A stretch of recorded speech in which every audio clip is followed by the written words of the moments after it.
Right, more news for you to get through, by the way. So this comes in from the I newspaper, and it said Liverpool are understood to have concluded that any move for Alexander Isak this summer would be fiendishly difficult, with Newcastle holding all the cards and in no mood to trade. So again, reiterating there, we can give up on the idea of Isak. But I do want to bring you to another piece on Hugo, which caught my eye. So Ben Jacobs, and again, I heard something today.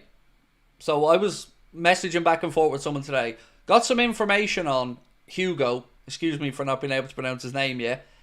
And then very quickly I'd seen this Ben Jacobs post. And Ben Jacobs' post said, Liverpool's data-driven scouting has seen them take a liking to Brighton star João Pedro and Eintracht Frankfurt star Hugo Ekitike. With both players scoring strongly in their analysis, both players have been looked at as potential targets.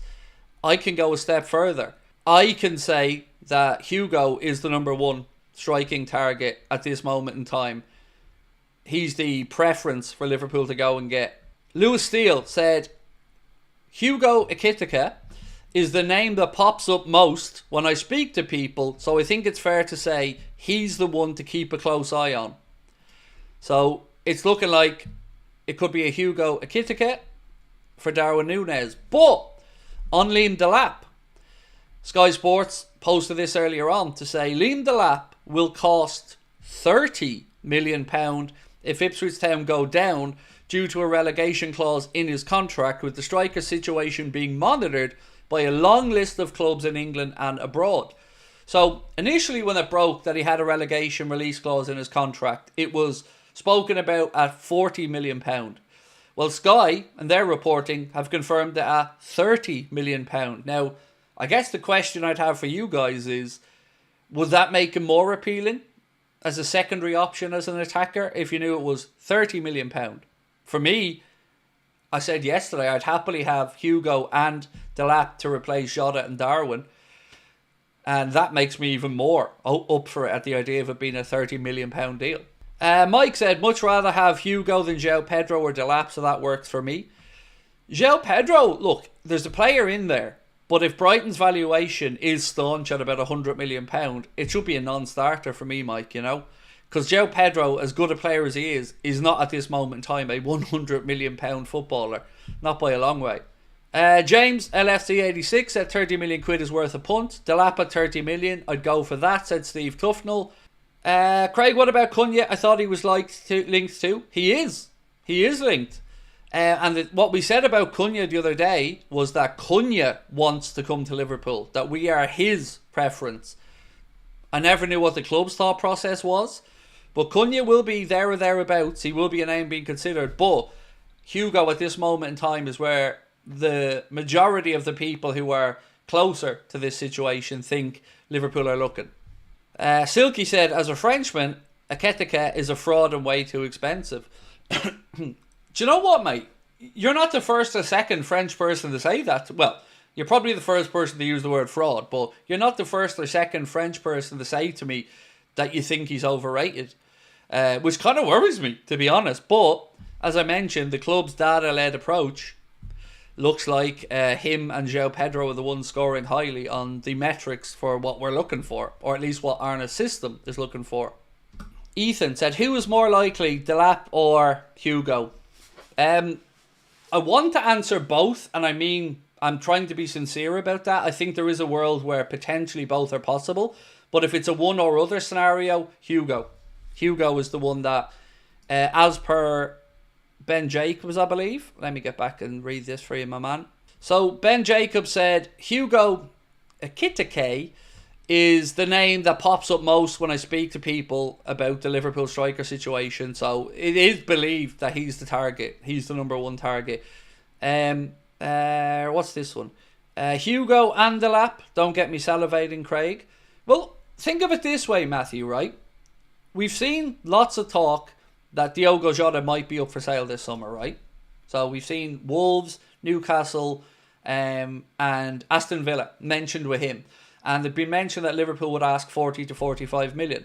So if that is to happen, then we're going to need a replacement for Jota. Now, Darwin is definitely going, so it stands to reason you need 2 replacements. And for me and many people in the chat when we were discussing this last night, the idea of a Delap and a Hugo double act, or a Delap and a Cunha, or a Delap and a Sheshko, or a Delap and a whomever, feels like a realistic prospect, especially financially.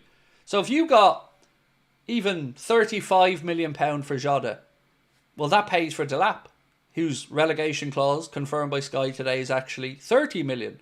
Then, the money you get for Darwin, okay, you might have to put a little few quid on top of that, but the expenditure isn't huge there, and I think you would certainly say we've improved both positions, or at least...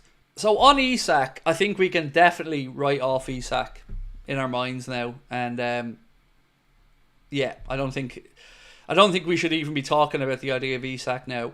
Newcastle are in a very good position to qualify for the Champions League. They're looking probably the best of the rest there at the minute. So I think that, coupled with the fact that they don't want to sell him and they've won a trophy, I think he's staying at Newcastle. Arthur said, do you think there might be a crazy signing in this emergency window with the prize money available for the Club World Cup? There will definitely be business done. Will we be involved in it? Honestly, I've been kind of teasing that idea myself. I don't know is the honest answer, but it would be a good indication that we're ready to go, wouldn't it? If in that initial 10-day window, Liverpool act. It would certainly let us know that, okay, they have the plans in place. What I don't want to see as a Liverpool fan going into this summer is the players that we need to move on, their sales being dragged out and it then impacting the rest of the business we want to do. I hope that the deals are being set up in both directions. So lots of talk over the last couple of days about Luis Diaz in Saudi Arabia. And I don't really think we've had many conversations here on the channel about what we do if it was Diaz that gets sold along with Darwin as an example. I mean, I haven't even really given much consideration to what type of player Liverpool would look to bring in then. Because obviously you've got Gatbo, who would probably be the left-sided first-choice player. So do you bring in a young player, or do you maybe put in somebody like Kumas and think, right, well, you're now the backup?